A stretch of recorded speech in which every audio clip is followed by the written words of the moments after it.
আজকে আরেকটা সেটের প্রবলেম নিয়ে চলে আসছি। এটা হচ্ছে L280 একটা মডেল সিম্ফনির। এই ফোনটাতে চার্জে দিলেই কিছুক্ষণ পর পর চার্জিং ইরর লেখাটা শো করে, একটু চার্জ নেওয়ার পরপরই চার্জিং ইরর লেখাটা শো করে। তো এই প্রবলেমটাতে আমি কি করব সেটাই তোমাদের সাথে একটু শেয়ার করতেছি। এখানে একটা চার্জিং আইসি আছে, সেই আইসিটা চেঞ্জ করব।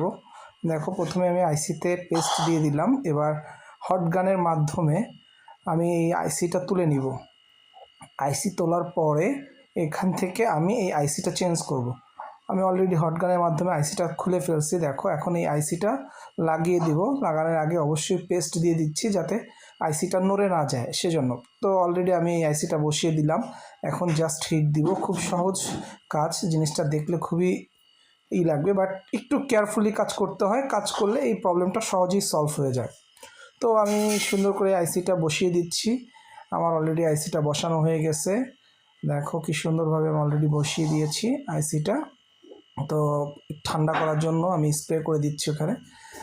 অবশ্যই এটা ওই পানি না, এটা আবার ভেবো না, এটা হচ্ছে তোমার একটাকে বলে কন্ট্যাক্ট ক্লিনার। কন্ট্যাক্ট ক্লিনারের মাধ্যমে আমি এই সলভ করে নিলাম, যাতে ঠান্ডা করে নিলাম। এবার একটু আমি সেট আপ করে নিচ্ছি। সব কিছু যেরকম ছিল সব কিছুই আবার লাগিয়ে নিচ্ছি। ডিসপ্লে, ক্যামেরা, মাইক্রোফোন সব কিছু আবার লাগিয়ে সেট আপ করে ফেলবো। প্রবলেমটা অনেকে হয়তো বা ভাবতে পারো কী ব্যাপার, চেক করলাম না, বাট আমি কাজ করতে করতে অনেক অভ্যস্ত হয়ে গিয়েছি, তাই সহজে বুঝতে পারি যে কোন কাজটা হয়েছে কি হয়নি। তো অলরেডি আমার কাজটা হয়ে গিয়েছে বিধায় আমি ফিটিং করে ফেলতেছি।